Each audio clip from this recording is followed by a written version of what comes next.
Hey guys, welcome to my review of Final Fantasy 2. Sorry it's taken me a little bit of time to actually get around to putting this down.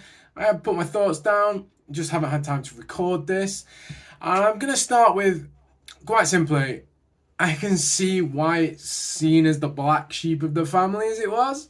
It's, a lot of people don't see it as their favourite Final Fantasy. And I can see why. But what I will say, and we'll get onto that. But what I would say is, overall, I felt like they were moving towards what becomes known as Final Fantasy. What Final Fantasy is sort of famous for.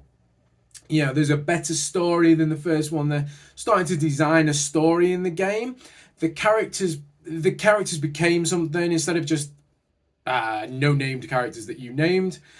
They had their own names and there were recurring characters, NPCs, which I think is also a thing that you get in Final Fantasy a lot, and obviously a lot more modern RPGs as well.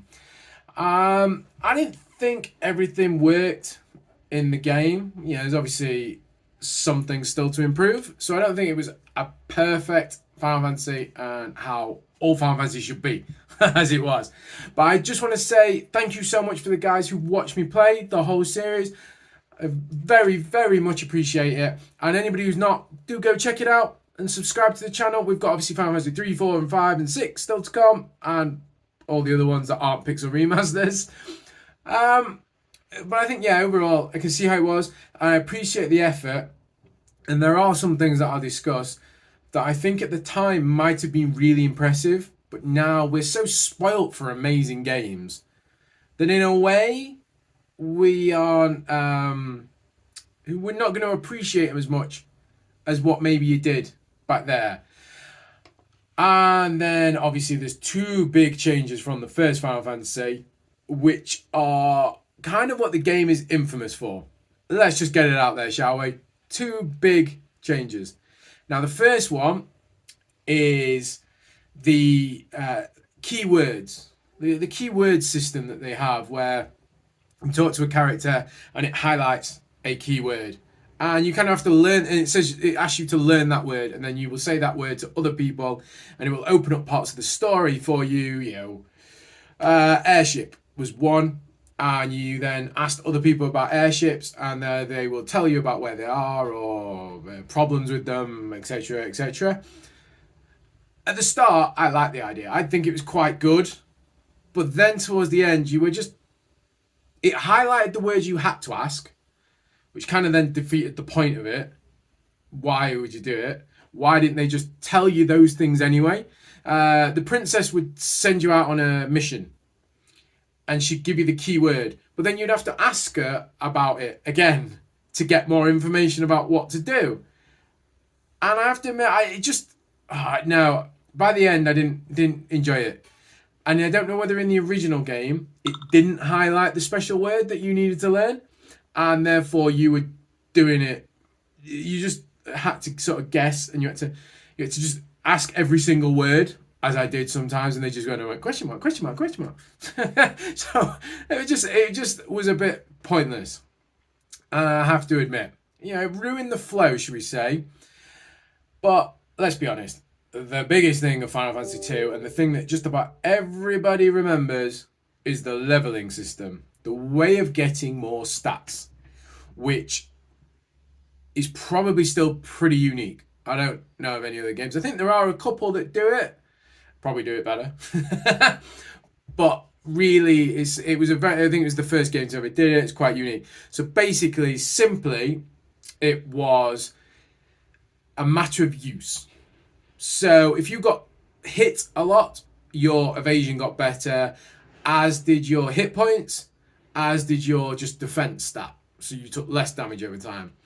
For example, and then if you attacked with strength, your accuracy would get better, as would your attack strength. Magic, same again, sort of your magic stat would go up and your MP points would improve the more you use magic. Likewise, the more you get hit by magic, your magic defense. So that was simply what it was. But there seemed to be no real way of knowing when a stat was going to go up. I think that's one of the most annoying things. You could get attacked once and your HP would go up at the end of the battle. and then you could get attacked 4 times, and then your HP wouldn't improve. And there was no real. They didn't understand. There didn't seem to be a way to know what was going to happen. Normal leveling up, you can see your XP going up, and you know when your next level is, so you kind of know what you're going to go do. But this, you had no idea, and that's really frustrating. Obviously, there is a way around it. You go find a really weak enemy who basically can't do any damage to you, and then you just keep attacking yourself and healing yourself and swapping your party members, doing that all the way through.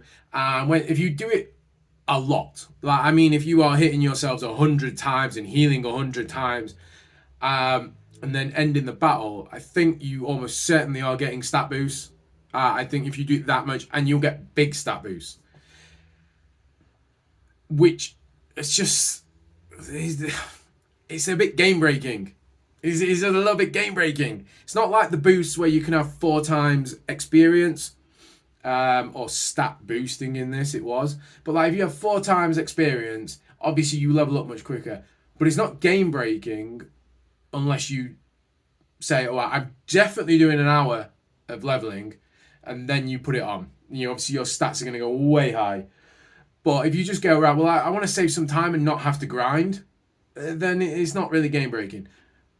But that was historically a bit of a cheated way of doing it, and you could become incredibly strong in not that much time, because you could do it right at the start of the game. Can you imagine grinding for levels with the first enemies you find in an RPG? It would take years to do. But this, it didn't matter. The stronger you got, the more stats you could get better with, because you would do more damage. So your defense would go up.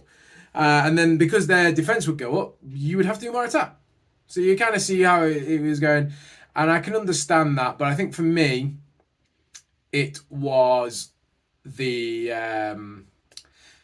it's just the unknown. It was kind of why I didn't like it. I like the structure of leveling up. You know, I've got a weak character.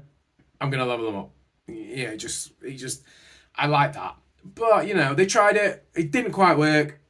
You know, I like the idea to start with. Not going to lie. Just didn't work. But anyway, let's get on to better things. On to the good parts of the game, shall we? There will be spoilers. Just so you're aware, there are going to be spoilers in here. I'll try not to do too many things. But there's certain bits that if you want to know nothing about the game, story-wise, then, you know, put it on mute. Don't go anywhere. Just put it on mute. You know, just keep watching. Just keep watching. Like below. But anyway, onto like the story. You know, Final Fantasy 1, very simple. 4 unknown characters. You give them names. Elsa and Tiger, who are back in Final Fantasy 3, by the way. You know, I know they were personal favourites of people. But yeah, and you just had to go around the world, save the world, and 4 crystals. This tried to put a bit more intrigue into it, like an Empire and Rebels. Somebody had obviously been watching Star Wars at the time. Yeah. You know, copyright and all that. But yeah, so, you know, you were sort of helping the rebels after, I believe it's you lose your family. Is that how it started? I think that's how it started. And they're not willing to let you help them, and then they are, because you turn out to be awesome, and you get stronger and stronger, and you do more and more things. You know, it's quite a good fun idea. And going out and sort of doing a mission and going like, yeah, we need this ultimate weapon, or we need to get some allies. Can you go do it? It's quite a good idea, and I think it's a way of keeping the game going. I like it. But then it did get a little bit repetitive towards the end, because basically you were going out and then just coming back. You were going out and coming back. It's not like when you play an action game and here's your mission. Should you choose to accept it? I haven't got any sunglasses. Otherwise I'd throw them over my head. They explode. But yes, the coming back to get your next mission, because you have to do the coming back because it's an RPG and you are not starting like you are in games with levels. Got a bit repetitive on the way back because the world's not that big and you're sort of going the same way for a lot of it until you get the ship, and then even then you still end up going the same sort of way for a big chunk of it. Only at the end, when you go for the ultimate magic, is when things change. So, you know, but like I say, a lot of it is possibly with how privileged we have been with the games that we get these days. Because I think at the time, it would have been incredible. You know, it's so different to other things. So I'm just saying, I appreciate how good we have it. I was just saying that. And then at the end, I thought we were going to have one of the best kind of twists in a game. You beat the Emperor. This is what I'm saying about, spoilers. You beat the Emperor and you end of the game. Woo! End of the game! No. No. Gotcha. It wasn't the end of the game. Somebody took it on. Somebody took on the Empire as their own. They became the new Emperor. And then it looked like it was going to be a family thing because it was your brother. It was one of your character's brothers from the start of the game who you thought he'd lost. And he's now suddenly appeared the head of the Emperor. The head of the Empire, as the Emperor. And it was like, whoa, what are we going to do? We're going to have to fight, family fighting. Are we actually going to have to kill this guy? And you're like, no, we're going to go. We're going to go and stop him. You get sent to go to another mission where you get sent. So you go and you get there and it turns out the Emperor comes back as I think it's the Dark Emperor, after gaining all this power in hell. And the whole build-up, this maybe emotional build-up to fighting your brother, Leon, just ends. And Leon joins you, and then you go fight the Emperor in hell. That, I felt it could have been so good. But there was also no explanation to why Leon took over the Empire, or tried to. You lose him at the start of the game, and then there's nothing else about him. It's not like you find him and lose him again, and you see a dark spiral of him, which is what you probably see in a movie or modern games. Again, coming back to the whole, we've had so many amazing games these days that part of the story probably would be in a newer game, and they maybe just couldn't do it without the technology at that time or anything like that. It just felt strange, but hey ho. I just wanted a little bit more, that's all.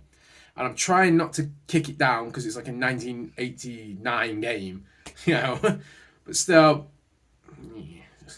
But the final dungeon, I have to admit, whoa, that was hard. That was so hard. It just, the difficulty went crazy with a few of these enemies. There's like one specific enemy that was just like kicking my ass. Somehow I got through it. And it does level you up, and obviously the stat boosty thing, you get better stats as you get through. And then when you get to the final boss, it doesn't feel the jump that it was in Final Fantasy 1, where I was kicking everything's ass in Final Fantasy 1, got to the final boss, and boom, he just killed me. Like super quick, and I had to go grind to get up more levels. This time I didn't, because it did seem that there was a bit of a jump between most of the game and then the final dungeon.